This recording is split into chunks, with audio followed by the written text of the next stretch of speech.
serta beramal. Demba Podcast setia bersama, bincang seru nambah ilmu. Assalamualaikum warahmatullahi wabarakatuh. Ahlan ahibba DMDH TV dimanapun Anda berada, senang sekali saya Nur Zahri hadir kembali menjumpai Anda dalam suatu program persembahan terbaik dari DMDH TV, yaitu DMDH Podcast Muhadatsah Ramadan, bincang seru nambah ilmu. Dan tentunya Alhamdulillah masih dalam momen bulan suci Ramadan yang begitu luar biasa, yang sejatinya per detiknya harus kita manfaatkan untuk nilai-nilai kebaikan yang insya Allah akan menghantarkan kita untuk mendapatkan titel ketakwaan yang dirindukan. Dan tentunya salah satunya adalah mari kita simak dan ikuti perbincangan yang begitu luar biasa kita dalam perbincangan seru Muhadatsah Ramadan. Dan tentunya Alhamdulillah pada kesempatan yang berbahagia ini kita akan mengupas tentang suatu tema yang begitu luar biasa yang sejatinya ini layak untuk kita angkat dalam konteks dewasa ini, yaitu tentang krisis literasi di era digital, tantangan bagi generasi dalam pembelajaran bahasa Arab. Dan tentunya ini merupakan tema yang sejatinya begitu luar biasa untuk kita angkat, mengingat apabila kita berbicara tentang literasi, sungguh suatu sangat miris dikarenakan kita adalah merupakan umat daripada Nabi Muhammad SAW yang diperintahkan kepada kita untuk membaca, yang mana dalam wahyu pertama disebutkan Iqra, bacalah. Maka lantas bagaimanakah penerapan yang kita lakukan dewasa ini? Dan tentunya berdasarkan data dari PBB menyebutkan bahwa Indonesia merupakan negara yang dari 1.000 penduduknya hanya terdapat satu penduduk yang memiliki gemar ataupun hobi membaca. Artinya 0,001% itulah dari segi persentase yang menunjukkan begitu rendahnya daya minat ataupun daya membaca kita selaku generasi warga Indonesia. Dan tentunya untuk membahas hal tersebut, di studio kita telah berhadir sesuatu yang begitu luar biasa. Beliau telah melanglang buana dalam dunia pendidikan. Beliau adalah Ketua Sekolah Tinggi Ilmu Tarbiyah Syamsul Duha Aceh Utara. Beliau adalah Ustadz Muhammad Ediani MPD. Langsung saja kita sapa beliau. Assalamualaikum Ustaz Edi. Assalamualaikum warahmatullahi wabarakatuh. Bagaimana kabarnya malam ini Ustaz? Alhamdulillah khair, baik alhamdulillah. Aku Nurul Zahri. Masya Allah. Harinya puasa kita lancar? Alhamdulillah lancar. Palangan. Masya Allah. Dan tentunya kita juga berharap kepada seluruh ahibah DMDH dimanapun Anda berada, juga dalam kondisi walafiat, sehingga benar-benar dapat mengikuti perbincangan kita pada kesempatan yang berbahagia ini, dikarenakan akan begitu banyak insight ataupun pencerahan yang begitu luar biasa yang sejatinya dapat menambah kekhazanah ilmu kita. Baik Ustaz, pembahasan kita pada kesempatan yang berbahagia ini begitu luar biasa, yaitu berbicara tentang krisis literasi di dunia digital, tantangan bagi generasi untuk pembelajaran bahasa Arab. Dan tentunya ini Ustadz, dalam berbicara tentang literasi, berbicara tentang krisis literasi, tentunya kita harus menjelaskan terlebih dahulu apa sih yang dimaksud dengan krisis literasi ataupun literasi itu sendiri dalam konteks digital dewasa ini. Silakan Ustadz. Ya, terima kasih pada Tunku Nurul Zahri dan DMDH Podcast. Semoga terus mengudara, berjaya untuk kedepannya, sukses selalu. Bismillahirrahmanirrahim. Alhamdulillahil qail, Iqra' bismi rabbikal ladzi khalaq, khalaqal insana min 'alaq, Iqra' wa rabbukal akram, alladzi 'allama bil qalam, 'allamal insana ma lam ya'lam. Allahumma shalli wa sallim wa barik ala sayyidina Muhammad wa ala alihi wa sahbihi ajma'in, amma ba'd. Baik, sebelum kita berbicara apa itu krisis literasi, maka lebih baiknya kita lihat apa itu literasi dulu. Betul, ya. Jadi secara bahasa, literasi itu berasal dari bahasa Yunani, literatus, yang berarti orang yang belajar. Nah, makanya kalau kita lihat kan dengan namanya orang yang belajar, apakah krisis orang yang belajar itu kan pengertian secara bahasa, ya kan? Betul, kemudian kalau kita lihat secara istilah, literasi ini adalah kemampuan seseorang dalam membaca, kemampuan menulis, kemudian kemampuan untuk berpikir kritis. Artinya ketika ada masalah dia mampu untuk menyelesaikannya. Maka dalam konteks pada pertemuan kali ini sebenarnya jenis literasi itu banyak. Ada jenis literasi baca tulis, ada literasi digital, ada literasi numerasi, ada literasi sains, ada berbagai macam literasi. Sehingga mungkin cocoknya pada kesempatan ini kita mencoba untuk berbicara fokus kita tentang literasi baca tulis. Baca tulis. Jadi kalau kita lihat apakah krisis literasi, apakah itu krisis literasi? Kan arti krisis itu kan artinya rendah, tidak sesuai dengan kenyataan. Artinya ada hal yang janggal di situ. Nah, maka ketika kita lihat seperti itu, apa yang dimaksud dengan krisis literasi itu adalah seseorang yang sangat rendah minat bacanya, rendah minat dia untuk menulis, kemudian dia tidak berkeinginan untuk berpikir kritis. Sehingga itulah yang dikatakan artinya ketika kita jabarkan apa itu krisis literasi. Ya, jadi mungkin demikian. Artinya dari berbagai macam bagian-bagian literasi tersebut, mulai daripada menulis, dari kita kemampuan berpikir kritis dan sebagainya, itu yang fokus pembahasan kita berkenaan tentang membaca dan menulis. Ya, dan tentunya Ustaz, apakah memang kalau kita kaitkan dengan kondisi dewasa ini yang begitu berkembang, perkembangan teknologi dan sebagainya, apakah memang literasi ini masih dianggap penting atau memang itu sudah lumrah untuk ditinggalkan? Bagaimana itu Ustaz? Ya, dewasa ini kalau kita lihat memang literasi itu sangat penting. Jadi kan kita sudah dapat memahami semuanya bahwa ayat yang pertama turun itu kan Iqra. Iqra bismi rabbikal ladzi khalaq. Jadi bacalah dengan nama Tuhanmu, alladzi khalaq, yang telah menciptakanmu. Artinya kita diperintahkan untuk membaca. Apa tujuan kita membaca? Untuk memahami apa yang belum kita tahu. Jadi membaca itu mungkin ketika seseorang membaca bukan hanya membaca teksnya.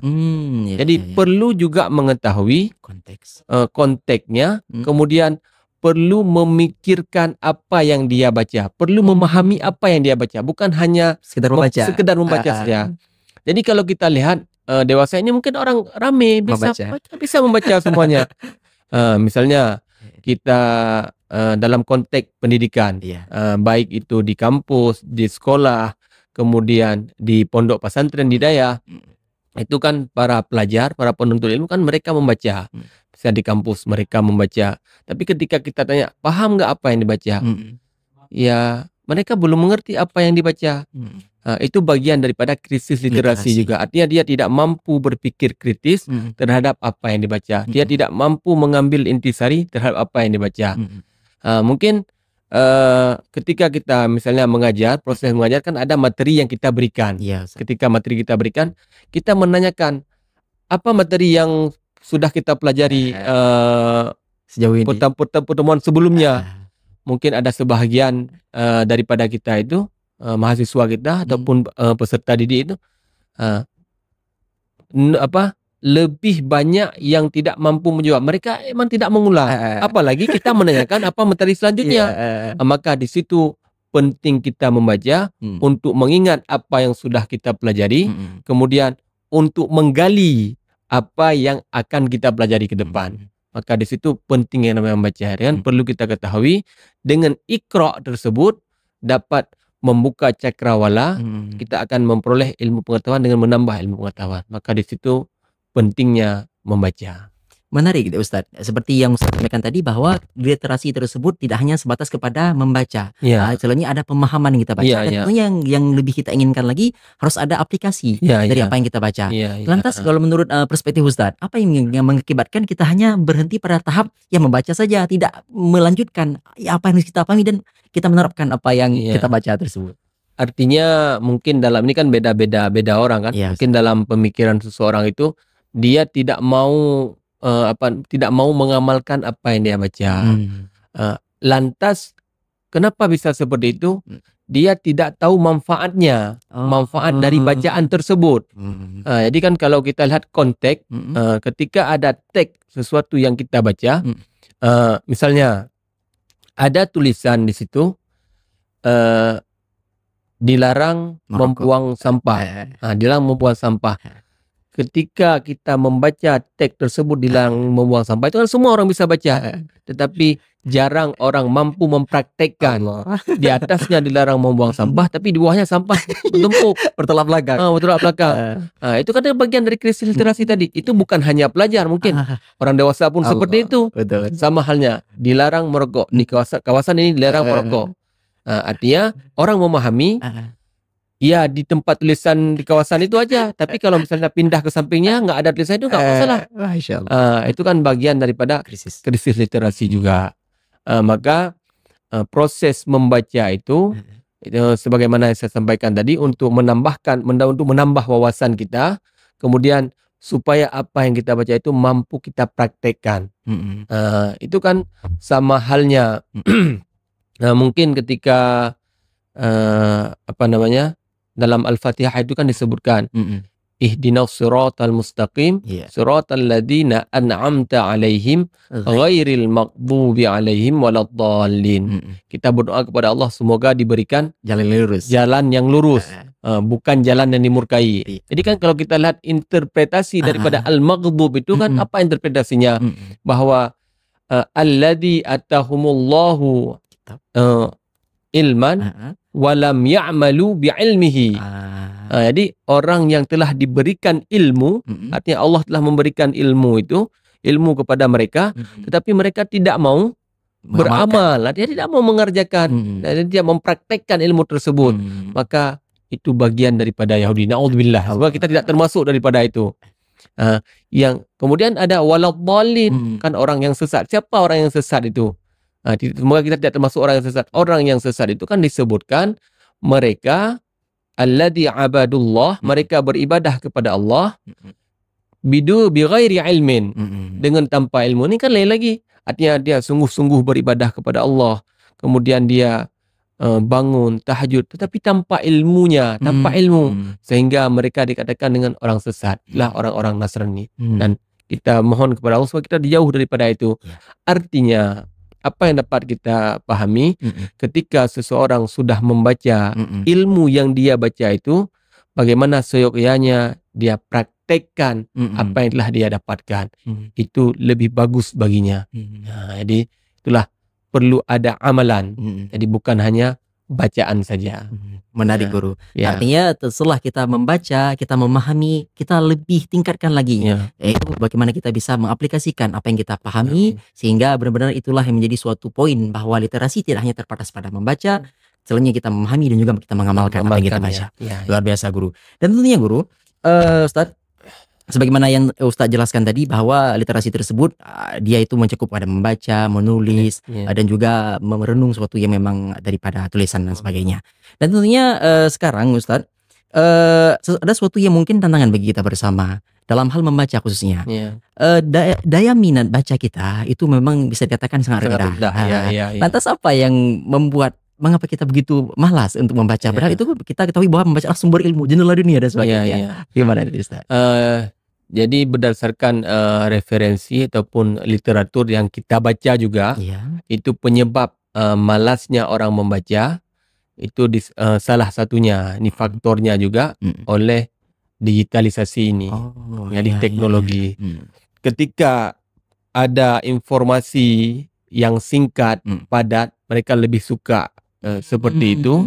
Jadi tidak mau melihat bagaimana yang aslinya. Bisa saja nanti informasi itu sudah hoax, jadi informasi palsu. Jadi disebabkan oleh teknologi yang tidak bisa dipahami, yang tidak digunakan sesuai dengan arahnya. Makanya kan ada juga namanya literasi digital. Apa yang maksud dengan literasi digital itu? Seseorang mampu mengoperasikan teknologi ini untuk ke arah yang lebih baik, untuk kebaikannya. Tetapi ketika digital, di era digital ini, teknologi ini tidak mampu kita aplikasikan dengan baik, tidak mampu kita optimalkan dengan baik, maka akan membawa kepada hal yang negatif, sehingga minat baca orang kurang. Jadi kan asik nonton aja, nonton video-video pendek, kemudian ketika ada masalah mungkin cari di mbah Google, di Syekh Google kan, cuma hanya dapat potongan-potongan. Artinya dia tidak mau merujuk kepada referensi yang asli, sehingga minat baca. Kemudian ada juga fenomena sekarang itu, kenapa orang malas membaca? Karena memang meninggalkan, tidak mengamalkan Iqra tadi. Tidak mau dia mengamalkan Iqra tadi. Jadi membaca itu tidak mau diamalkannya. Hanya sebatas membaca saja hal-hal yang dianggap bermanfaat baginya. Dia lebih kepada ada pemasukan finansial enggak baginya. Jadi bagian daripada ilmu itu biarlah tungku-tungku aja yang membaca, biarlah ustaz-ustaz aja, biarlah guru-guru aja. Jadi saya ini bagian yang bermanfaat bagi saya aja. Jadi itu mungkin yang menyebabkan orang malas membaca. Kemudian ada faktor juga, mungkin ada faktor eksternalnya. Jadi faktor kawan. Iya, Itu kan lingkungan, faktor lingkungan itu kan bahaya juga. Ketika kita membaca, ada kawan kita mencemoohnya. Allah. So jemut, rajin kali ini. Iya. Mau jadi apa? Rektor sudah ada, Allah. presiden sudah, mau jadi apa kita ini? Padahal kan kalau kita memang lingkungan kita bagaimanapun, jadi kita usahakan kawan-kawan kita itu yang kita tarik kepada kita, bukan kita yang ditarik kepada mereka. Ya, karena dengan konsep membaca tadi, jadi itu akan menambah wawasan kita. Maka jangan malas untuk membaca. Seperti itu. Luar biasa Ustaz. Jadi mungkin yang saya ambil highlight juga dari apa yang Ustaz sampaikan tadi, bahwa dalam hal mengapa seseorang tersebut begitu malas meningkatkan daya bacanya, itu dikarenakan mereka itu kurang memahami apa yang memang ingin disampaikan, hanya sebatas ya membaca saja, dan juga butuh sesuatu yang sifatnya instan. Padahal memang pemahaman yang komprehensif terhadap suatu sumber berita tersebut ataupun teks tersebut sangat ditekankan. Lantas Ustaz, dalam hal konteks pemahaman yang kita hanya membutuhkan sesuatu yang sifatnya instan, memang itu menjadi suatu tantangan yang luar biasa atau bagaimana itu Ustaz? Kalau berbicara tentang instan kan, itu mungkin dalam konteks literasi ini ada hal yang positif, ada hal yang negatif. Maka ketika ada informasi apa yang terjadi di luar negeri sekarang kan, dengan adanya dunia digital ini, teknologi ini kan akan mudah kita pahami ya. Cepat, informasi cepat masuk kepada kita, dan kita akan tahu bagaimana kondisi di sana. Jadi perlu digarisbawahi, jangan serta-merta kita telan informasi itu. Perlu cross check. Jadi perlu cross check ulang, artinya jadi tabayun, artinya ada tabayun, kita lihat di web yang lain bagaimana beritanya, jangan nanti berita hoax. Jadi kan sistem sekarang ketika ada share, kita belum sempat baca langsung kita share. Jadi orang share baca judulnya saja, share langsung, padahal isinya kita nggak tahu. Iya, betul. Jadi itu yang menyebabkan terkait dengan krisis baik membaca tadi itu. Luar biasa Ustaz. Dan tentunya sebagaimana yang Ustaz jelaskan tadi juga, bahwa faktor yang juga menentukan mengapa daya minat seorang membaca tersebut lingkungan. Lantas sekarang Ustaz, apakah memang mungkin bagi kita untuk menemukan komunitas yang bisa mendukung kita untuk meningkatkan literasi membaca, atau seperti apa itu Ustaz? Itu sangat mungkin. Jadi kan kalau di sekolah sekarang itu kan sudah ada yang namanya pojok baca. Di sekolah-sekolah itu, di madrasah sudah ada pojok baca. Kemudian di perguruan tinggi pun itu sudah ada yang istilahnya sistem literasi, tiap ada pojok baca juga. Di situ bukan hanya membaca saja. Mungkin kalau di madrasah hanya proses membaca, karena kan di madrasah itu dididik anak-anak yang belum bisa baca, jadi belum sampai untuk artinya bisa membaca saja. Artinya memahami nanti pelan-pelan akan diterangkan oleh gurunya. Sedangkan di kampus itu setelah membaca itu ada proses diskusi. Di diskusi, apa yang kita baca hari ini apa? Apa yang kita baca tentang materinya apa? Judulnya apa? Misalnya kita berbicara tentang at-taraduf. Misalnya berbicara tentang at-taraduf fil lughah al-arabiyah kan. Itu ada sinonim dalam bahasa Arab misalnya. Di situ nanti kan ada perbedaan pendapat para ulama, apakah at-taraduf itu ada dalam bahasa Arab. Adapun nanti ada ahli bahasa itu mengatakan ingkar terhadap taraduf, nggak ada taraduf. Adapun ada taraduf ghairut tam. Itu kan, sehingga ketika kita baca terkait dengan taraduf itu, ini kita ambil contoh dalam bahasa Arab, taraduf itu kita diskusikan. Maka bagaimana kita bangun lingkungan? Ya, kita duduk dengan kawan-kawan kita berdiskusi terhadap ilmu yang kita dapatkan itu, saling berbagi. Sehingga disitulah akan kita dapatkan kenikmatan membaca. Kapan? Ketika ada diskusi di antara kawan kita, kemudian ada dukungan, ada support dengan kawan-kawan kita. Itu lingkungan yang kita bangun. Jadi lingkungan itu kita bangun sendiri dengan kawan-kawan, dengan sahabat-sahabat yang mau memberikan, yang mau mencurahkan ide-idenya terhadap bacaan yang dibaca. Menarik Ustaz. Jadinya sangat mungkin bagi kita untuk menemukan komunitas yang bisa mendukung daya baca kita. Lantas mungkin juga menjadi tantangan bagi kita pribadi mungkin Ustaz. Ketika kita membaca sesuatu, mungkin kita kurang paham. Ketika kita kurang paham, ya nggak perlu melir aku lantas itu mungkin menjadi suatu sikap yang memang lumrah di kita ini. Bagaimana tuh Ustaz? Jadi itulah, itu kan artinya kita menyerah sebelum bertanding kan? Artinya kita sudah menyerah ini. Belum bertanding sudah menyerah. Ketika ada pemahaman yang kita tidak tahu, kita mencoba untuk menulis. Apa yang terhadap teks ini saya nggak paham. Untuk bertulis kan ada istilahnya. Makanya ada irsyadul ustad. Artinya kita mencari guru, kita menanyakan kepada guru kita, ini bagaimana maksud dari yang saya baca ini, saya kurang paham terkait dengan ini. Jadi jangan dengan kita tidak paham, di situ kita berhenti sehingga stagnan kita. Jadi ilmu kita itu nggak jalan. Makanya kan kalau kita lihat ulama-ulama terdahulu itu kan, ketika beliau tidak paham maka beliau akan menanyakan kepada gurunya. Ada nama irsyadul ustaz. Jadi tidak bisa kita memahami itu sendiri. Ditakutkan ketika kita mencoba untuk memahami itu sendiri, salah pemahaman. Ketika salah pemahaman, kita menyampaikan kepada orang lain, salah juga. Sehingga yang diamalkan berbeda juga. Yang dimaksudkan dengan teks seperti ini, tetapi ketika kita menyampaikan kepada yang lain, ternyata kita tidak mau, malas bertanya, tidak mau, sehingga kita mencoba untuk memahami sendiri, menginterpretasi sendiri. Adapun seperti tadi, ya udah, nyo hana form nyo kaku. Bismillahirrahmanirrahim. Langsung dia Jadi seperti itu kan. Jadi kita usahakan untuk irsyadul ustaz. Adapun kita mencoba untuk berdiskusi dengan kawan diskusi kita, dengan komunitas yang kita bangun itu. Menarik Ustaz.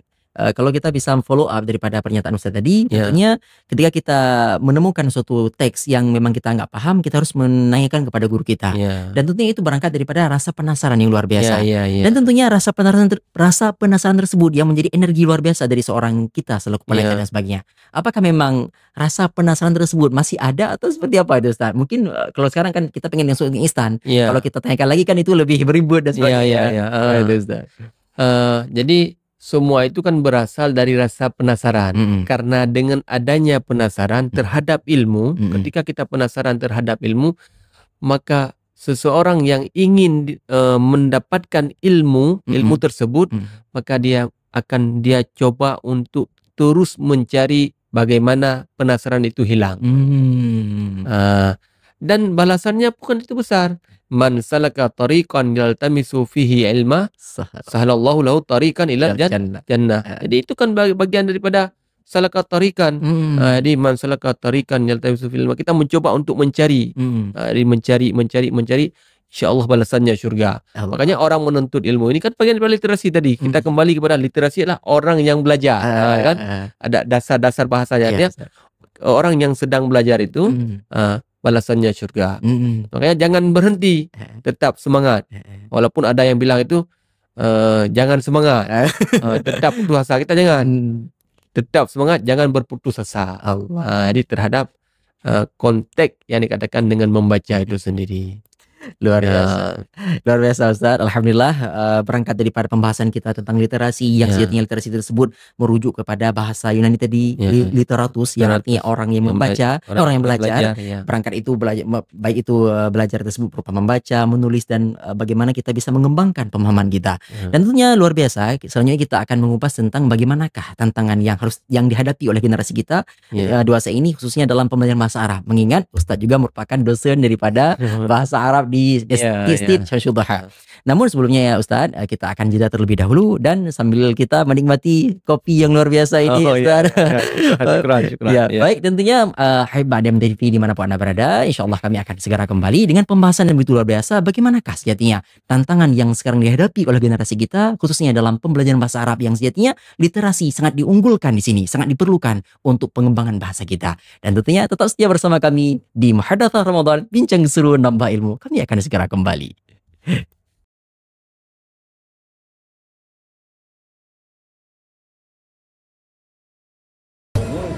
Kata siapa punya emas itu mahal?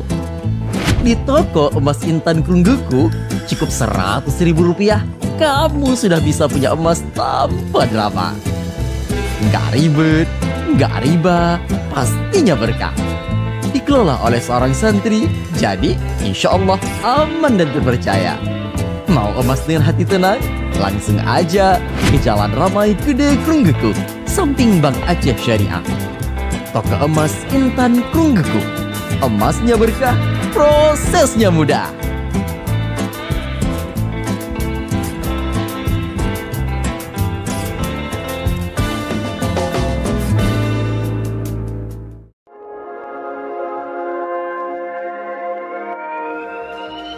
Siap-siap ketagihan, King Fried Chicken hadir dengan ayam super renyah, bumbu spesial dan kelezatan yang bikin nagih.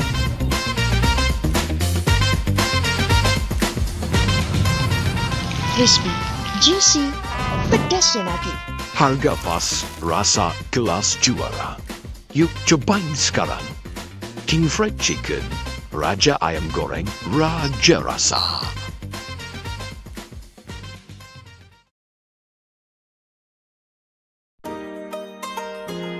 Salim Teka di Dayah Madinatul Diniyah Darul Huda Palu Gading. Berdiri pada tahun 1987, diinisiasi oleh masyarakat Dewantara, hadir dengan berbagai keunggulan. Dengan penuh kebanggaan, Dayah Madinatul Diniyah Darul Huda Palu Gading kembali membuka pendaftaran Thalabah Thawalib baru tahun ajaran 1447 Hijriah. Untuk gelombang pertama, mulai 20 Syawal 1446 Hijriah atau 19 April 2025. Berikut syarat-syarat pendaftaran. Info lebih lanjut, hubungi kontak di bawah ini. Calon Thalabah Thawalib baru harus mengikuti alur pendaftaran sebagai berikut. Jak Hairakan Tamuruno, sejan kamu di DMDH. Multicore Creative, solusi pasti, kualitas tinggi,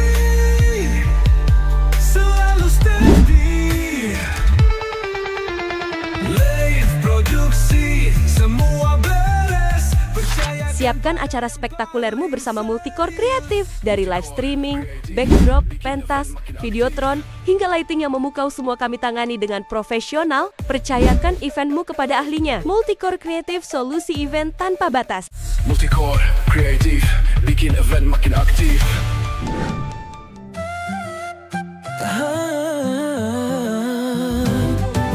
Wahai saudara, so syurga, Tamita ilmu serta beramal, Demba Otke setia bersama, bincang seru, nambah ilmu.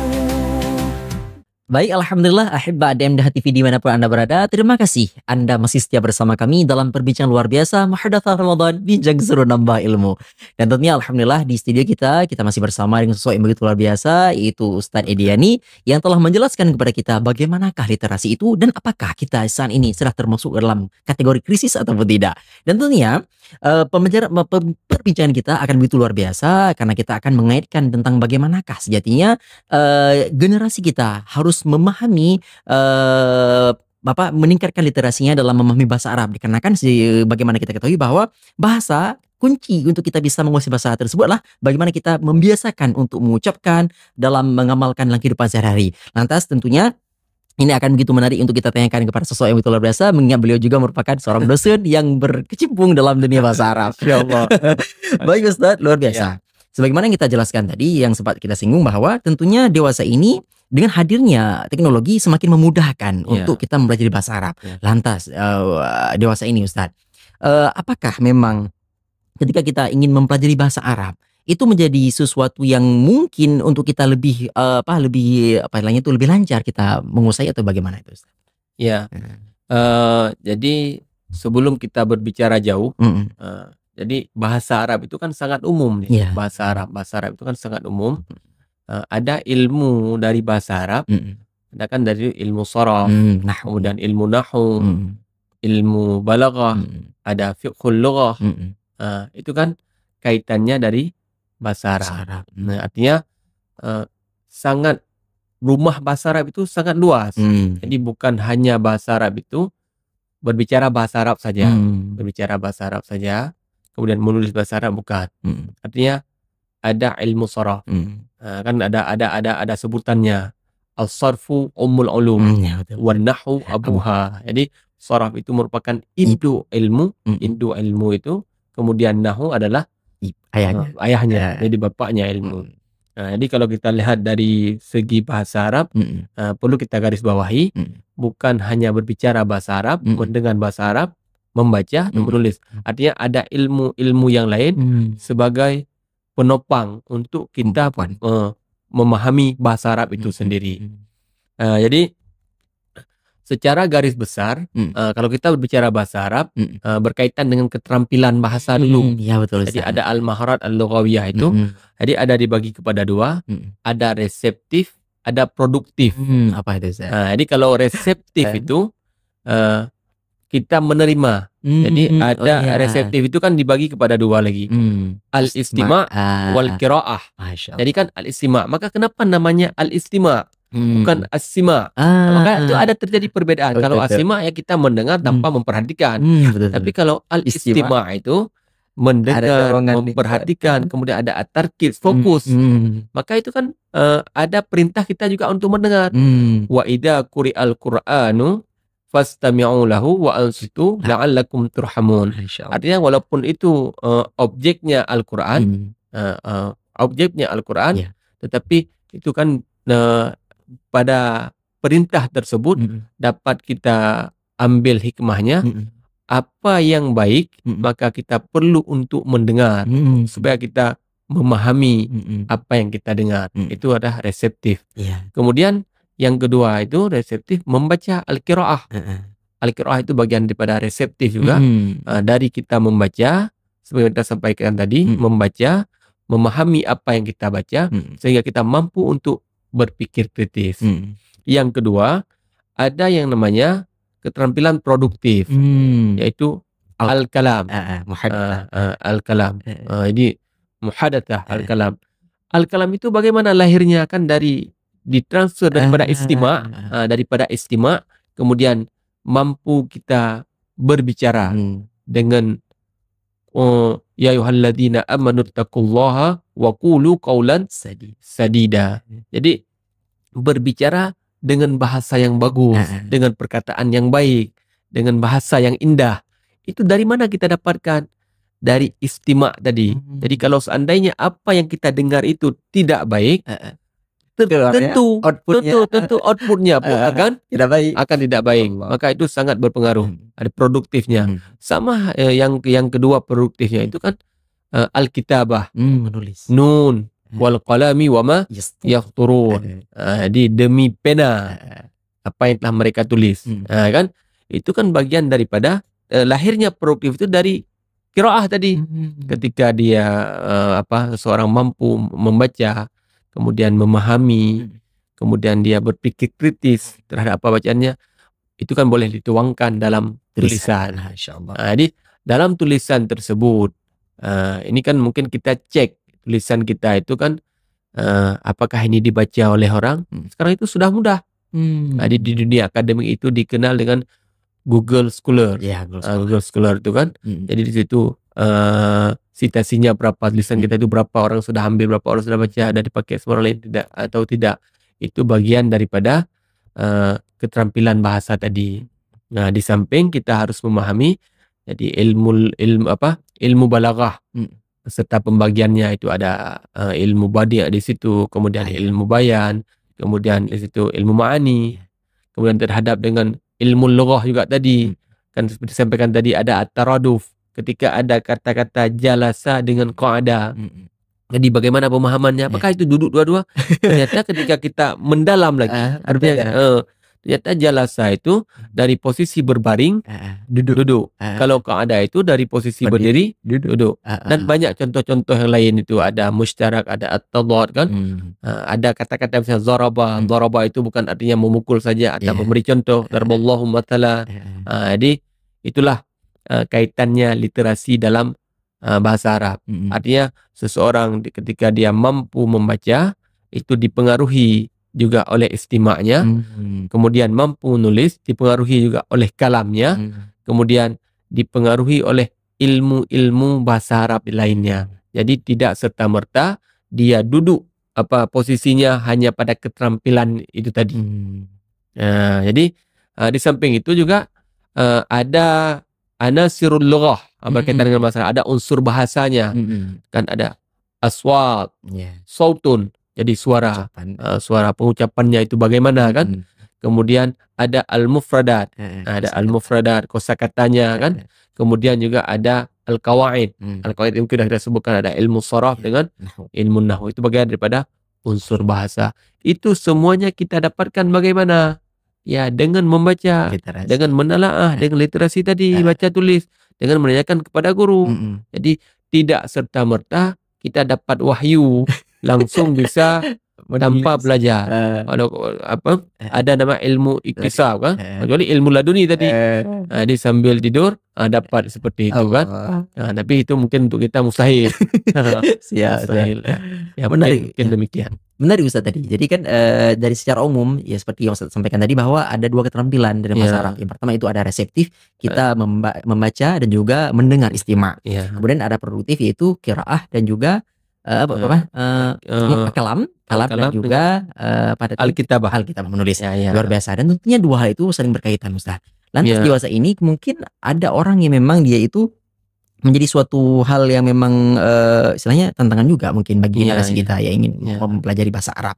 Yang sejatinya dengan kompleksitas yang begitu luar biasa dalam bahasa Arab tersebut. Dari segi makna, dari segi satu kata dengan kata yang lain memiliki makna yang berbeda. Dan tentunya Ustaz, untuk hal itu kan menjadi suatu yang istilahnya menjadi keluhan juga bagi generasi ataupun murid-murid atau mahasiswa untuk belajar lebih lanjut. Itu bagaimana Ustaz? Ya, mungkin dalam pemahaman kan bahasa Arab itu lagi mau bagi hantu belau. Itu semuanya tergantung kepada pemikiran kita. Jadi pola pikir kita bagaimana? Apakah al-lughah al-arabiyah sahlah atau su'bah? Apakah bahasa Arab itu mudah atau sukar atau sulit? Itu bagaimana kita memahami bahasa Arab itu sendiri. Ya, itu tergantung kepada kita. Kalau seandainya kita mengatakan bahasa Arab itu mudah, maka kita dengan seluruh upaya, seluruh usaha kita berusaha untuk mempelajari bahasa Arab. Artinya kita tidak pantang menyerah. Jadi tidak langsung mundur ketika mendengar bahasa Arab itu langsung mundur. Yang orang lihat itu bahasa Arab kita harus bisa ngomong bahasa Arab, padahal kan tidak. Tetapi ketika seseorang menganggap bahasa Arab itu mudah, maka dia akan mencari celah-celah, mencari jalan untuk mempelajari bahasa Arab. Tapi ketika ada pesimis, dia pesimis dalam dirinya, apapun kejadian ini sampai turunnya Nabi Isa, saya tidak akan bisa bahasa Arab. Maka jangan harap, itu pasti tidak akan bisa karena dia sudah duluan menyerah. Maka solusinya bagaimana? Tetap bahwa al-lughah al-arabiyah sahlah. Itu tanamkan dalam diri kita, al-lughah al-arabiyah sahlah. Bahasa Arab itu mudah. Bukan susah. Tidak sulit bahasa Arab itu. Jadi mudah, sehingga ketika mudah ada dalam pikiran kita mudah, itu akan Allah mudahkan. Ini sesuai dengan dan kita kepada Allah. Allah mudahkan. Sering kita berdoa, Allahumma yassir wala tu'assir. Ya Allah mudahkanlah, jangan persulit.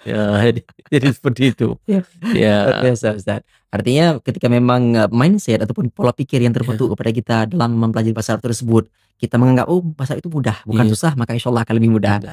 Luar biasa Ustaz. Dan tentunya Ustaz, dalam hal praktek yang sejatinya harus kita tekankan dalam kita bisa menguasai bahasa Arab tersebut, itu menjadi suatu hal yang memang harus kita kencangkan agar supaya harus kita lakukan setiap hari dan sebagainya. Dan tentunya Ustaz, untuk pemula yang mungkin mahasiswa yang ingin belajar bahasa Arab khususnya, dan tentunya kalau dalam hanya sebatas tatap muka di ruang kelas itu kan memang sangat terbatas kita untuk belajar. Lantas bagaimana kita bisa memudawamah, mengekalkan istilahnya kontinuitas daripada kegiatan belajar bahasa Arab kita sendiri itu dalam segi mukalamah dan sebagainya, itu seperti apa harus dilakukan oleh mahasiswa sehingga mereka itu benar-benar bisa menguasai bahasa Arab? Jadi supaya bahasa Arab itu dia menyatu dengan kita, proses bahasa Arab itu menyatu dengan kita. Ya. Maka sama seperti tadi, artinya kita bentuk komunitas dulu, komunitas. Jadi kemanapun kita pergi ada bi'ah lughawinya, kita berbicara bahasa Arab. Nah, kalau seandainya kita tidak paham bahasa Arab, berarti boleh kita campurlah bahasa Arabnya. Ya, kita cari sama-sama apa bahasa Arabnya. Kemudian dengan keluarga, itu kan bisa dengan keluarga. Misalnya dengan ayah, dengan mama, dengan kakak, adik. Walaupun bukan basic bahasa Arab. Bukan basic bahasa Arab. Ada kosakata bahasa Arab yang misalnya di ruang tamu itu kan ada misalnya meja, kemudian ada misalnya makanan, nasi dan sebagainya, kan itu kita ajarkan, berarti mak ini bahasa Arabnya ini ruzun misalnya kan. Kita mencoba untuk mengajarkan, kemudian kita harus pede, jangan takut, jangan malu. Artinya aina ruz, ana urid kahwah, ada kahwahnya kan. Artinya kita selalu menghidupkan bi'ah lughawiyah. Jadi ketika ada bi'ah lughawiyah dan tidak ada rasa malu, tidak ada minder, artinya harus pede terus. Kemudian kita sekali mencoba untuk berdiri di depan cermin, kita berbicara bahasa Arab, insya-Allah kita akan teguh dengan bahasa Arab. Jadi kalau pada dasarnya kita belum mulai saja sudah malu, takallam Arabiyah. La asatni. Ini la asatni. La arif. Itu alasan. Jawabannya la asatni. Itu tidak akan bisa. Tapi kita mencoba pelan-pelan. Karena kan pada dasarnya itu laisal mar'u yuladu aliman. Jadi kita ini tidak dilahirkan dengan alim, tapi Bapak juga ta'allam, belajar. Laisal mar'u yuladu aliman. Makanya kita dituntut untuk belajar. Jadi seperti itu. Luar biasa Ustaz. Dan tentunya dalam konteks peningkatan kemampuan kita dalam berbahasa Arab dengan perkembangan zaman yang itu luar biasa, teknologi sangat berperan tinggi. Lantas bagaimana peran yang sejatinya bisa dimaksimalkan dari pemanfaatan teknologi? Karena memang sekarang walaupun teknologi luar biasa, ada juga yang misalnya mengganggu kita di saat kita tak bahasa Arab. Makanya kan kalau sekarang itu kan sudah sangat mudah dengan teknologi. Makanya seperti kita sampaikan di awal bahwa teknologi ini fungsinya ada positif, ada negatif kan. Jadi dari sisi positifnya, ketika kita ingin mendengar langsung, kita mungkin nggak bisa kita undang, nggak mungkin kita undang Syekh ke sini untuk kita dengar an-natiq al-asli. Bisa kita putar di YouTube, kemudian kita mendengar langsung dari penutur aslinya, bagaimana pengucapannya, kemudian kita mencoba untuk memahami apa yang disampaikan dalam audio tersebut ataupun mungkin dalam ceramah tersebut. Jadi harus ada mudawamahnya, harus ada mudawamahnya. Jadi musyahadah, dengan mudah kita menonton itu, kemudian harus ada mudawamah. Jangan sekali nonton saja, dan harus berulang-ulang. Jadi ada tikrornya, ada pengulangan, sehingga kita mampu pelan-pelan itu akan kita pahami apa yang akan kita sampaikan. Jadi kan ada metodenya itu, ada tarikahnya. Ketika ada kosakata yang kita tidak paham, makanya butuh tadi namanya ada al-qalam, kemudian ada kitab kita tulis, ada kurasa kita tulis terhadap kosakata yang belum kita paham itu, nanti kita cari. Artinya jangan ketika kita mendengar apa disampaikan Syekh ini, sehingga kita menyerah, nggak paham. Nah, ini kita berusaha untuk mendengar teks Arab di apakah percakapan ataupun ceramah. Ada munadharah sekarang itu kan, ada debat-debat, di debat-debat ilmiah, munadharah ilmiah itu untuk kita menambah wawasan, kita tambah wawasan. Kemudian juga ketika kita sudah paham, kita mencoba untuk ada kosakata baru mungkin yang tidak pernah kita dengar. Itu juga akan menambah ilmu kita. Maka itu bagian daripada faedah manfaat dari teknologi itu sendiri. Artinya selalu bisa kita manfaatkan ke arah yang lebih baik. Menarik Ustaz. Jadi dari yang Ustaz sampaikan tadi juga bahwa di antara pemanfaatan teknologi itu bagaimana kita bisa mendengar langsung native speaker, native speaker native aslinya. Dan Ustaz, apakah memang kalau kita dalam bahasa Inggris kan ada aksen tersendiri? Apakah dalam bahasa Arab itu seperti itu juga, sehingga kita harus memperhatikan ini yang aksen yang aslinya dan sebagainya? Memang seperti itu. Jangan sampai nanti kita ngomong bahasa Arab tapi aksennya aksen Aceh. Jadi kan ketika orang mendengar nggak tertarik bahasa Arab. Ini karena aksen Aceh. Makanya kan kalau kita dengar itu natik aslinya, itu akan menggugah niat kita, kita akan memperbaharui niat kita untuk lebih suka kepada bahasa Arab. Makanya kan ada usaha-usaha daripada guru-guru kita itu ketika beliau mengajar, mungkin tidak mampu untuk berbicara bahasa Arab dengan fasih, maka mencoba untuk menampakkan video-video kepada peserta didiknya supaya bisa melihat begini makharijul hurufnya, begini ucapan yang bagusnya, begini intonasinya. Jadi bagaimana intonasi kan itu terpengaruhi juga. Jadi ketika seseorang menyampaikan bahasa Arab, saya ceramah dalam bahasa Arab, kalau intonasinya kan lemah, datar, lemah kan, artinya tidak ada daya tarik daripada si pendengar. Jadi kalau seandainya dia dengan penuh kegagahan, kemudian penyampaian intonasinya bagus, kemudian dalam proses action kosakatanya, pengucapannya itu mantap, kita akan suka. Di besok kita akan cari lagi, natik asli ini mantap. Makanya dalam proses pembelajaran bahasa Arab itu sangat terpengaruh dengan natik asli. Jadi jangan, bisa saja dengan kita berbicara bahasa Arab dengan bahasa Acehnya, jadi berbicara bahasa Arab tapi logat Acehnya itu orang mungkin nggak akan suka. Ya Allah, benar Ustaz. Dan tentunya sebagaimana maklum Ustaz bahwa kan bahasa Arab sekarang kan di dunia internasional ada amiyah, ada fusha. Bagi kita pemula, apakah kita harus fokus kepada amiyah? Karena memang yang sering kita gunakan dalam kehidupan sehari kan amiyah. Bagaimana tuh Ustaz? Apa yang harus dipelajari lebih dahulu? Jadi kalau misalnya kita pemula ini kan kita jangan beranjak kepada amiyah dulu, lebih kepada fusah. Jadi kita belajar fusah dulu, kecuali memang kita nanti sudah berada di lingkungan amiyahnya. Karena kan di lingkungan kita bi'ah lughawiyah kita kan lebih banyak menggunakan bahasa fusah. Ya, maka kita utamakan fusah dulu, kita pahami fusah dulu terkait dengan kosakata ini fusahnya bagaimana? Kan izayyak. Jadi kaifahal. Kan jadi ada fusah, ada amiyah. Jadi kita lebih fokus kepada fusahnya. Supaya apa? Supaya kita itu lebih masuk mendalam kepada fusah. Supaya kita lebih suka kepada bahasa Arab. Kan ada ungkapan itu ij'alil al-lughah al-arabiyyah, ij'alil lughah al-arabiyyah kazau jika kalau jadikan lagi dia kita jadikan bahasa Arab itu sebagai pasangan. Nantinya ketika kita sudah bersatu dengan bahasa Arab, apapun kejadiannya kita akan memahami bahasa Arab. Walaupun pada kehidupan kita ini kan bahasa Arab itu lughatul bukan, al-lughah ats-tsaniyah bukan, bahasa kedua bukan. Tapi kita bahasa Arab itu menjadi al-lughah ajnabiyah, bahasa asing. Jadi bahasa asing bagi kita. Kan kita bukan bahasa pertama kita itu, bukan bahasa ibu kita, bukan bahasa kedua, bukan bahasa pengantar, tetap al-lughah al-ajnabiyah. Maka kita berusaha walaupun bukan bahasa kedua, ketika ada kawan kita yang mampu untuk berbicara bahasa Arab, kita mencoba untuk mempraktekkan bahasa Arab, sehingga lahirlah literasi bahasa Arab, diskusi dalam bahasa Arab. Kemudian ada munadharah dalam bahasa Arab. Kemudian juga tulisan-tulisan itu kita boomingkan dengan bahasa Arab. Ya, jadi seperti itu.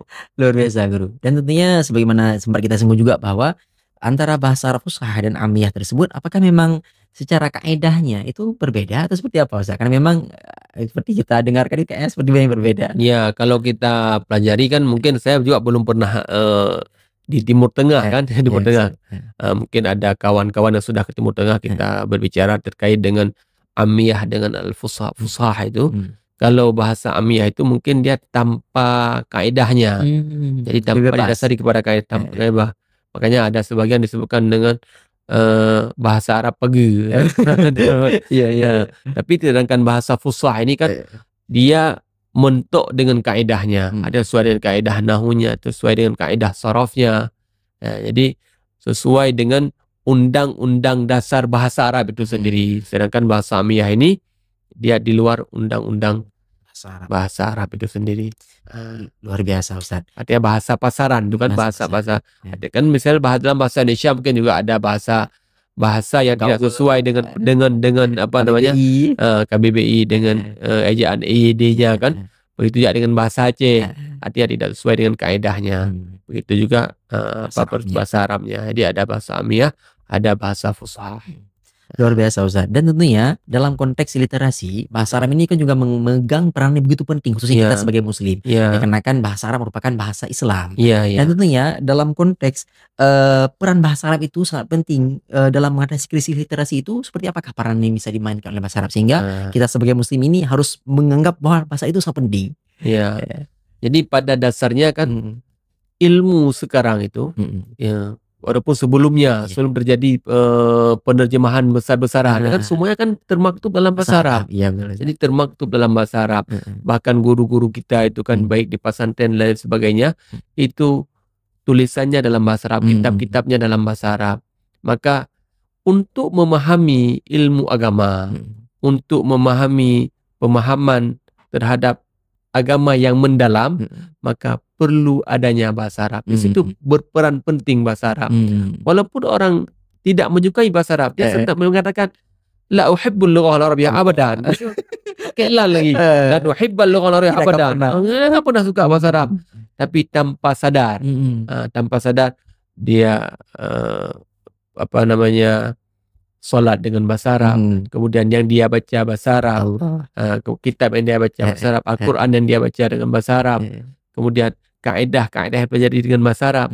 Mungkin dia lan uhibbu bermakna la yurid ayatakallam bil Arabiyah. Dia tidak mau berbicara bahasa Arab, tapi mendalami bahasa Arab karena ilmu Islam itu sekarang itu kan sangat banyak, baik kitab-kitab kontemporer itu dalam bahasa Arab. Nah, makanya bahasa Arab berperan penting. Jadi perlu digarisbawahi tadi, bahasa Arab itu bukan hanya proses komunikasi saja, bukan proses menulis saja, tapi ada ilmu-ilmu lain. Ada ilmu saraf, ada ilmu nahu, ilmu balaghah, dan pembagiannya, kemudian ilmu lughah, linguistiknya, dan baru keterampilan berbahasa. Nah, maka dari itu perlu kita pahami begitu kompleksnya bahasa Arab itu. Jadi sangat luas bahasa Arab.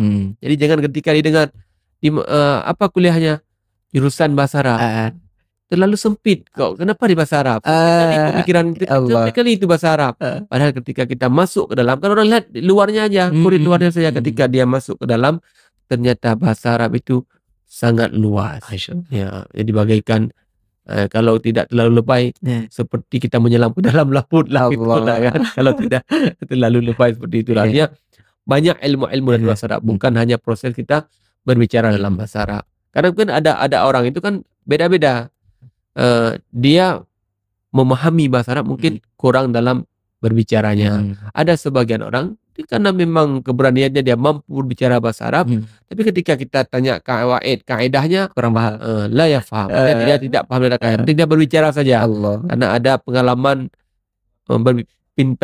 pandai berbicara dalam bahasa Arab. Ada sebagian memang mungkin kita lah guru-guru kita di daerah Salafi itu kan, guru-guru kita itu kan beliau kalau kita lihat kitab itu mampu memahami kritis, kemudian mampu menjelaskan kepada santrinya, tetapi ada kekurangan bagi beliau ini berbicara bahasa Arab. Tapi ketika ada orang yang ngomong paham. Allah. Ini kan bagian daripada uniknya bahasa Arab, indahnya bahasa Arab. Yang dari satu kosakata itu lahirlah kosakata yang lain. Nah, makanya dalam ilmu sharaf itu kita pelajari kan, ketika ziyadatul harfi taghayyurul makna. Ketika terjadi perubahan, ada tambah hurufnya berubah. Kharaja, akhraja, ikhrajun, takharraja, istakhraja. Terjadi perubahan dengan menambah huruf, terjadi perubahan maknanya. Mungkin tidak kita dapatkan dalam bahasa lain. Ada mudzakarnya, ada muannasnya, ada pasangannya. Kemudian ada jamaknya. Mungkin dalam bahasa Inggris ada jamak, tapi beda-bedanya kita ada jamak taksir, jamak mudzakkar salim, jamak muannas salim, Sigah mutahal jumuk dan kawan-kawannya. Jadi seperti itu. Luar biasa Ustaz. Artinya ketika memang kita berusaha untuk mendalami bahasa Arab tersebut, tidak hanya sebatas pada kemampuan berbicara, tapi lebih dari itu, bagaimana kita bisa memahami setiap perkata berubah huruf berbeda, berubah harkat itu menghasilkan makna yang berbeda juga. Betul. Dan tentunya ini Ustaz menjadi suatu hal yang sangat menarik yang sejatinya harus kita tanamkan bagi generasi yang ingin mempelajari bahasa Arab agar ia itu benar-benar menjadi suatu apa istilahnya kayak seperti Ustaz ini sampaikan tadi bahwa itu jadikan sebagai pasangan. Ya, Kita benar-benar pasangan. senantiasa tidak bisa melepaskan diri daripada bahasa Arab itu sendiri. Ya. Dan tentunya Ustaz luar biasa perbincangan kita yang telah menekan kan? Ya. Ustaz? Mungkin ada ini yang ingin saya sampaikan sedikit lagi. boleh, Ustaz. Terkait saya kan Ya. ketika ada pemahaman wahibbuka fillah. Apa arti wahibbuka fillah? Ataupun wahibbuki fillah. Saya cinta mencintaimu karena Allah kan. Itu ketika kita pahami strukturnya, kalau kita balik iyyaki wahibbu fillah. Allah. Jadi kalau kita katakan wahibbuki fillah, artinya ada kiki yang lain. Betul, Ada kiki yang lain kan. lebih umum. Lebih umum artinya ada yang lain. Kalau saya bukan ada yang lain Ya, ini. betul. Itu kalau orang memahami bahasa Arab, kita nggak percaya kata-kata itu. Betul. Tapi kalau misalnya iyyaki wahibbu fillah. Oh, hanya kepada ni yang saya cintai. Cinta satu-satunya. Tiada dua. Artinya disitulah keunikan bahasa Arab, Masya keindahan Allah. bahasa Arab. Mungkin orang yang tidak mau mendalami bahasa Arab, Menganggap biasa saja. hal biasa saja. Tapi kalau dia orang memahami, oh ternyata bahasa Arab itu indah. Bukan hantu belau, tapi bagaikan wanita yang cantik, lelaki yang tampan. Allah. Seperti itu. Luar biasa sih. Ya. Artinya kalau kita memang ingin mengungkapkan sesuatu yang sifatnya romantis itu bahasa Arab lebih mengenal kayaknya. Benar. Tapi bagi orang yang paham. Tapi kalau orang nggak paham, Ya bisa saja. mada kulta, mada taul. Allah. Ya. Luar biasa Ustaz. Dan tentunya mungkin ini dari perbincangan yang begitu luar biasa yang telah menekankan kepada kita sejatinya kita harus mencintai bahasa Arab. Ya. Yang itu pertama merupakan bahasa agama kita dan tentunya dari segi ilmu Ya. yang kita dapatkan bahasa Arab itu luar biasa mulai daripada harkat, baris dan tentunya dan hal-hal yang memang menjadi keunikan tersendiri bahasa Arab itu sendiri. Ya. Dan tentunya Ustaz sebagai penutup dari perjumpaan kita yang telah membahas begitu luar biasa literasi dan bagaimana kita bisa meningkatkan kemampuan bahasa Arab kita dengan literasi tersebut, apa yang bisa Ustaz sampaikan kepada mahasiswa mungkin yang ingin Ya. menempuh pendidikan bahasa Arab bahwa sejatinya bahasa Arab itu tersebut bukan sesuatu yang menakutkan, Ya. tapi cintai bahasa Arab karena memang itu menjadi sumber ilmu pengetahuan juga. Silakan. Ya. Ustaz. Jadi bagi mahasiswa ataupun bagi siapapun yang ingin belajar bahasa Arab, jadi tidak dibatasi ilmu, tidak dibatasi umur, tidak dibatasi umur, ya silahkan untuk belajar bahasa Arab karena bahasa Arab itu merupakan bagian daripada ataupun wasilah kita. Al-lughah miftahul ulum. Jadi kunci untuk memperoleh ilmu itu bahasa, baik itu bahasa Arab ataupun bahasa lainnya. Ya, betul. Jadi konteksnya bahasa Arab itu akan lebih memudahkan kita untuk memahami agama. Apa yang kita ungkapkan, apa yang kita baca dalam literatur bahasa Arab, ketika kita memahami bahasa Arab, maka itu akan mengena bagi kita. Ketika kita amalkan, misalnya dalam bacaan solat, itu akan menenteramkan jiwa kita ketika kita memahami maknanya. Itu yang pertama terkait dengan mari kita dukung, mari kita pelajari bahasa Arab, mari kita galakkan bahasa Arab. Jadi bahasa Arab itu memudahkan kita dan bahasa Arab itu akan mengantar kita ke jannah. Masya Allah. Tapi ingat, tetap imtisalu awamirillah wajtinabun nawahi. Jadi tetap dengan bahasa Arab itu kita akan mampu untuk mengerjakan segala perintah Allah dan menjauhi segala larangannya. Menarik, luar biasa. Mungkin ini menyambut juga tahun ajaran baru Ustaz. Ya, bisa dipromosikan bagaimana sejatinya kepada para mahasiswa dimanapun Anda berada yang ingin menempuh bahasa Arab di khususnya di STID Syamsul Duha, mungkin bisa dipromo Ustaz. Ya. Jadi semuanya kami menyambut tahun akademik 2025-2026. Jadi masih membuka pendaftaran mulai dari 1 Maret kemarin sampai dengan 31 Agustus. Silahkan bergabung dengan kami di Sekolah Tinggi Ilmu Tarbiyah Syamsul Duha, prodi bahasa Arab dengan akreditasi prodinya yaitu baik. Kemudian di situ juga ada beasiswa-beasiswanya, ada beasiswa KIP kuliah. Kemudian ada juga beasiswa yayasan, jadi tanpa biaya pembangunan, artinya ditanggung langsung oleh yayasan. Itu nanti bisa menghubungi kami, nanti akan kami berikan brosurnya terkait dengan penerimaan mahasiswa baru. Jadi jangan pernah takut dengan bahasa Arab, karena bahasa Arab itu bukan hantu belau. Bahasa Arab adalah wanita yang cantik dan lelaki yang tampan. bagi orang yang ingin memahami bahasa Arab. Allah, luar biasa. Dan tentunya ini juga menjadi kesempatan luar biasa bagi kita, bagi yang di kawasan Dewantara khususnya ataupun yang di Aceh Utara. Mari kita galakkan mempelajari bahasa Arab khususnya dengan memasuki di kampus, boleh jadi kampus yang mulai berkembang, Ustaz. Insyaallah akan jadi kampus yang terbaik ke depannya. Itu di Sekolah Tinggi Ilmu Tarbiyah Syamsul Duha yang terletak di Desa Cetmorong, Gelombang Sulu. Ya, Gelombang Sulu Barat, di komplek Dayah Al-Binatul Diniyah Syamsul Duha. InsyaAllah. Dan tentunya alhamdulillah perbincangan kita begitu luar biasa yang menekankan kepada kita bersama bahwa sejatinya literasi khususnya dalam pengembangan bahasa Arab itu sangat penting, dikarenakan dengan semakin kita meningkatkan literasi kita, maka kemampuan kita untuk memahami bahasa Arab itu sendiri dengan yang merupakan sumber ilmu dalam Islam itu menjadi kesempatan luar biasa untuk kita kembangkan. Dan tentunya alhamdulillah perbincangan kita tentang literasi dan juga pembahasan tentang bahasa Arab ini begitu luar biasa dengan Ustaz Ediani. Dan tentunya alhamdulillah kami ucapkan terima kasih Ustaz atas kesempatan yang telah membagikan inspirasi. Ini menjadi kehormatan bagi saya kami ini hadir di MDH Podcast. Semoga saya sepakat tadi sukses selalu untuk podcast dan mungkin bisa diundang untuk kedepannya. Kalau panjang umur insyaAllah. Ya insyaAllah. Dengan tema yang lain insyaAllah kita akan berkolaborasi dengan Steve dan juga ini saudara sebagai daripada sponsor juga. InsyaAllah sponsor. Luar biasa. Dan tentunya kita juga berharap kepada seluruh ahibah DMD TV dimanapun Anda berada dapat mengambil pencerahan ataupun inspirasi luar biasa yang sejatinya bahasa Arab merupakan bahasa al-lughah miftahul ulum, seperti Ustaz sampaikan tadi, bahwa bahasa merupakan sumber daripada kunci daripada ilmu pengetahuan. Maka pelajari bahasa, insyaallah kita semua akan menjadi orang-orang yang benar-benar memiliki kapasitas intelektual dengan mempelajari bahasa, baik itu bahasa Arab, bahasa Inggris dan sebagainya. Intinya kita selaku muslim pelajari bahasa Arab, jangan sampai bahasa Arab kita anggap sebagai hantu belau momok yang menakutkan, tetapi cintai bahasa Arab seperti pasangan kita. Kalau kita laki-laki maka istri yang cantik, kalau kita perempuan maka itu adalah suami yang tampan. Maka kita harus dekatkan lagi depan kita. Dan ini alhamdulillah perbincangan kita telah selesai, dan tentunya kami mengucapkan terima kasih kepada seluruh sponsor yang telah berkontribusi untuk acara kita, dan mudah-mudahan hubungan kita menjadi wasilah untuk mendapatkan rahmat dari Allah Subhanahu wa taala. Akhir kata, saya Nur Zahari pamit undur diri. Terima kasih atas perhatian. Mohon maaf atas segala kekurangan. Akhir kata, Assalamualaikum warahmatullahi wabarakatuh. Ila liqa, ma'assalamah. Waalaikumsalam warahmatullahi wabarakatuh.